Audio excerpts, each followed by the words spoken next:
ẹ̀yin alàgbà wa ẹ̀yin wòlíì wa nínú ẹ̀sìn kìrìsìtẹ́nì mo fẹ́ béèrè kankan lọ́wọ́ yín.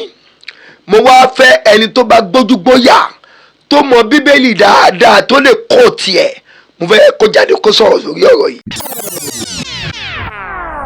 Kò sẹ́ni tó mọ̀ pàtó bóun ẹlòmíì wọ́n bí January 2 tó bá di January 2 ọdún tó bá tẹ̀lé a ṣe é pé mo ṣọjọ́ bí pé mo lé lọ́dún kan lẹ́nìí nítorí pé ó ti ní àkọsílẹ̀ pé déètì báyìí ni wọ́n bí ẹ ṣùgbọ́n nígbà tí wọ́n bí Jésù kò sí àkọsílẹ̀ pé déètì báyìí ni wọ́n bí Jésù. Lórí ọdún tá a ṣe kọjá tá a pè ní ọdún àyájọ́ tá a bí Jésù Kristi Olúwa wa ìyẹn ní Christmas December 25 ní àkọ́kọ́ nígbà tí mo ka bíbélì mi lọ sọ́tún tí mo ka bíbélì mi lọ sósì mi ò rí ń bẹ̀ wípé December 25 àyájọ́ tó tọ́ bí Jésù Kristi lélẹ́yìí. Àwọn mùsùlùmí wọ́n ní òǹkà ọdún tiwọn bá a ṣe wà January nísìn nínú òǹkà ọdún oṣù mùsùlùmí wọn ò sí January ó ní oṣù tó wà bẹ́ẹ̀ náà ni àwa kìrìsìtẹ́nì kí ló dé tẹ́yìn àgbààgbà kìrìsìtẹ́nì ẹ̀yin ẹlẹ́sìn kìrìsìtẹ́nì ẹ̀yin ọ̀gá wa nínú kìrìsìtẹ́nì ẹ̀yin aṣíwájú ẹni kìrìsìtẹ́nì ẹ̀yin wòlíì ẹ̀yin olùṣọ́àgùtàn táwa náà jẹ́ kan nínú yín kí ló dé tẹ́ fi kọ́ wa wípé oṣù báyìí làwa ò kì í ṣe oṣù báyìí. Ẹlẹ́ẹ̀kejì ń bẹ ni pé a ò rí déètì tí wọ́n bí Jésù kò sí àkọọ́lẹ̀ pé déètì báyìí ni wọ́n bí Jésù ìyẹn ẹlẹ́ẹ̀kejì. Ẹlẹ́ẹ̀kẹta ni pé talẹ́ni tó sọ fún yín pé ọjọ́ kẹjọ tí wọ́n bí Jésù òun ni àṣẹ New Year. Ẹ̀rí tó fún wa wípé December 25 ni wọ́n bí Jésù ẹ jẹ́ ká mú jáde. Ẹ̀rí tó sọ fún wa wípé ìjọ kẹjọ tá a bí Jésù òun ni New Year ẹ jẹ́ ká mú jáde. Ẹ káàárọ̀ ẹ káàsán ẹ káalẹ́ ní ibi gbogbo tí ẹ ti ń wò wá ìkànnì Òkodoro Ọ̀rọ̀ ní mídíà ibẹ̀ gangan náà ni ẹ já sí. Abẹ̀yìn arọ̀yìn pé bí ẹ ṣe ń bá wa wo àwọn fọ́nrán wa yìí ẹ máa tẹ̀lé wa lórí àwọn ìkànnì ayélujára wa lórí Facebook wa wà ní Cubase Master bracket Òkodoro Yorùbá Television, lórí TikTok Òkodoro Ọ̀rọ̀ ní mídíà, lórí Instagram Òkodoro Ọ̀rọ̀ ní mídíà, lórí YouTube wa Òkodoro Ọ̀rọ̀ ní mídíà. Ẹ sì má gbàgbé láti tan notification button ní sílẹ̀ nítorí àwọn fọ́nrán mi tí ó máa jáde. Ẹ bá wa like ẹ bá wa comment kẹsì bá wa pín àwọn fọ́nrán wa yìí. Ojú tẹ́ fún wa kò ní fọ́, etí tí ẹ fi ń gbọ́ wa kò ní dì. Ẹ ṣeun bí ẹ ṣe ń tẹ̀lé wa. Ẹ̀yin èèyàn wa gẹ́gẹ́ bí ẹ ti mọ orúkọ ìkànnì wa yìí Òkodoro Ọ̀rọ̀ ni. Ó túmọ̀ sí pé gbogbo nǹkan tí ẹ bá gbọ́ mi báyìí òtítọ́ ni, òtítọ́ tó jìnnà sí irọ́ ni. Kí ni nǹkan àkọ́kọ́ tí mo kọ́ fẹ́ béèrè lọ́wọ́ wa ni pé lọ́wọ́ àwọn alàgbà wa nínú ẹ̀sìn kìrìsìtẹ́nì gẹ́gẹ́ bẹ́ẹ̀ mi ṣe jí alàgbà nínú ẹ̀sìn kìrìsìtẹ́nì ẹ̀yin alàgbà wa ẹ̀yin wòlíì wa nínú ẹ̀sìn kìrìsìtẹ́nì mo fẹ́ béèrè kankan lọ́wọ́ yín. Mo wá fẹ́ ẹni tó bá gbójúgbóyà tó mọ bíbélì dáadáa tó lè kọ́ tiẹ̀ mo fẹ́ kó jáde kó sọ̀rọ̀ lórí ọ̀rọ̀ yìí. Lórí ọdún tá a ṣe kọjá tá a pè ní ọdún àyájọ́ tá a bí Jésù Kristi Olúwa wa ìyẹn ní Christmas December 25 ní àkọ́kọ́ nígbà tí mo ka bíbélì mi lọ sọ́tún tí mo ka bíbélì mi lọ sósì mi ò rí ń bẹ̀ wípé December 25 àyájọ́ tó tọ́ bí Jésù Kristi lélẹ́yìí. Ẹlẹ́ẹ̀kejì ń bẹ ni pé a ò rí déètì tí wọ́n bí Jésù kò sí àkọọ́lẹ̀ pé déètì báyìí ni wọ́n bí Jésù ìyẹn ẹlẹ́ẹ̀kejì. Ẹlẹ́ẹ̀kẹta ni pé talẹ́ni tó sọ fún yín pé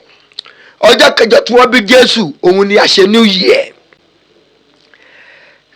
Pásítọ̀ tó bá dára ẹ̀ lójú tó bá yọ pé theology school tóun lọ o ìyẹn Bible school tóun lọ ọkọ òun dáadáa débẹ̀ tóun lè fi ẹ jẹ́ kó wá sórí ètò wa yìí lórí ètò Òkodoro Ọ̀rọ̀ ní mídíà. Talẹ́ni tó sọ fún wa wípé December 25 òun ló bí Jésù. Talẹ́ni tó sọ fún wa pé ìjọ kẹjọ tí wọ́n bí Jésù òun ni New Year. Nítorí pé àwọn ẹlẹ́sìn mùsùlùmí tó bá ń drag wa lórí ọ̀rọ̀ yìí ọ̀pọ̀lọpọ̀ wa mọ̀ pé òótọ́ ni kinní yìí. Nǹkan tí wọ́n bá drag òótọ́ ni. December 25 talẹ́ni tó sọ fún wa pé ọdún kérésìmesì àyájọ́ ìgbà tí wọ́n bí Jésù Kristi Olúwa wa ni. Kò sẹ́ni tó mọ̀ pàtó bóun ẹlòmíì wọ́n bí January 2 tó bá di January 2 ọdún tó bá tẹ̀lé a ṣe é pé mo ṣọjọ́ bí pé mo lé lọ́dún kan lẹ́nìí nítorí pé ó ti ní àkọsílẹ̀ pé déètì báyìí ni wọ́n bí ẹ ṣùgbọ́n nígbà tí wọ́n bí Jésù kò sí àkọsílẹ̀ pé déètì báyìí ni wọ́n bí Jésù. àwọn kan wá máa jáde wọ́n á máa sọ fún wa wípé à ń ṣọdún ẹbọ à ń bọ nǹkan kan ní wà nírọ̀wọ̀ sọ sí i ṣé ọmọ pé òótọ́ ni. ẹ̀rí tó fún wa wípé December 25 ni wọ́n bí Jésù ẹ jẹ́ ká mú jáde. ẹ̀rí tó sọ fún wa wípé ìjọ kẹjọ tá a bí Jésù òun ni New Year ẹ jẹ́ ká mú jáde. àwọn mùsùlùmí wọ́n ní òǹkà ọdún tiwọn bá a ṣe wà January nísìn nínú òǹkà ọdún oṣù mùsùlùmí wọn ò sí January ó ní oṣù tó wà bẹ́ẹ̀ náà ni àwa kìrìsìtẹ́nì kí ló dé tẹ́yìn àgbààgbà kìrìsìtẹ́nì ẹ̀yin ẹlẹ́sìn kìrìsìtẹ́nì ẹ̀yin ọ̀gá wa nínú kìrìsìtẹ́nì ẹ̀yin aṣíwájú ẹni kìrìsìtẹ́nì ẹ̀yin wòlíì ẹ̀yin olùṣọ́àgùtàn táwa náà jọ kan nínú yín kí ló dé tẹ́ fi kọ́ wa yìí pé oṣù báyìí làwa ò kì í ṣe oṣù báyìí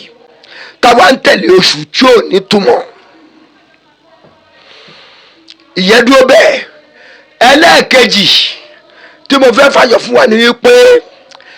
pásítọ̀ tó bá gbójú tó gbóyà tó mọ̀ wípé òun mọ bíbélì dáadáa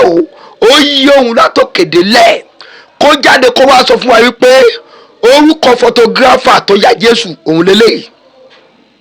orúkọ videographer tó ṣe fídíò fún Jésù òun lélẹ́yìí nítorí pé ìgbà yíyẹ Jésù nígbà yíyẹ wọn Jésù nígbà yíyẹ wọn ànábì kò sí photographer kò sí videographer ní a ò rí àwòrán kọ̀ọ̀kan a ò gbọ́ wípé àwòrán kọ̀ọ̀kan wà rí tó lè sọ fún wa pé fọ́tò Jésù rèé fọ́tò Mósè rèé fọ́tò Abraham rèé fọ́tò Dáfídì rèé fọ́tò Joseph rèé fọ́tò Maria lélẹ́yìí. ẹni tó dẹ̀ áàtì Jésù yìí ó pariwo pé ẹjọ́ ẹ má kó bá wùn ẹ má jẹ́ kí nǹkan tẹ́ ń ṣe ìkódíwọ̀ òun áàtì ní òun ṣiṣẹ́ òun gbowó iṣẹ́ òun ni sáàmà lẹ́ni tó yẹ pé iṣẹ́ gọ́gọ́gọ́ ni ẹ̀ profession gọ́gọ́gọ́ ni ẹ̀ ṣé kó má ṣe ó áàtì Jésù ní ẹ̀yin wá lámú kínní yẹn àwọn ọmọ Ìgbò ń tà ẹ̀ wá ń gbé sí chọ́ọ̀chì ẹ̀ ń gbé sílé àwọn ẹlòmígbà kúnlẹ̀ síwájú ẹ̀ á ní Jésù kìí ṣe Olúwa wa gbà mí. nígbà tí Ọlọ́run ti fún Mósè ní òfin 10 tó sọ wípé ìwọ kò gbọdọ̀ ní Ọlọ́run mìíràn pẹ̀lú mi ìwọ kò gbọdọ̀ ya ìrékéré fún ara rẹ. àwa la gbé fọ́tò Robert Powell àpè ní Jésù kí lorúkọ ẹni tó ya fọ́tò yẹn fún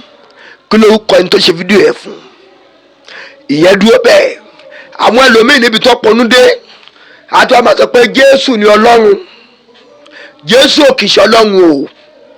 ẹ gbọ́ dáadáa Jésù Kristi Olúwa wa kìí ṣe Ọlọ́run o tó bá jẹ́ pé Jésù jẹ́ Ọlọ́run ó túmọ̀ sí pé nígbà tí Jésù kú Ọlọ́run kú nígbà tí Jésù jí dìde lọ́jọ́ kẹta Ọlọ́run jí dìde lọ́jọ́ kẹta nígbà tí Ọlọ́run tá a kà nínú ìwé mímọ́ nígbà tí ẹ̀mí yẹn tó di àdàbà tó bà lé Jésù léjìká ó ní èyí ni àyànfẹ́ ọmọ mi ẹni túnú mi tó dùn sí gidigidi ẹ má gbọ́ tiẹ̀ kí ló dé àwọn pé Jésù ni Ọlọ́run. Ọlọ́run ẹ jẹ́ kójú wọ́lá pásítọ̀ tó bá gbójú gbóyà ẹ jẹ́ kó jáde lórí ọ̀rọ̀ yìí ó kó dúró ọ̀rọ̀ ní mídíà kò ní bàjẹ́ fún gbogbo ẹ bá wà pé kó délé kó dóko èrè o.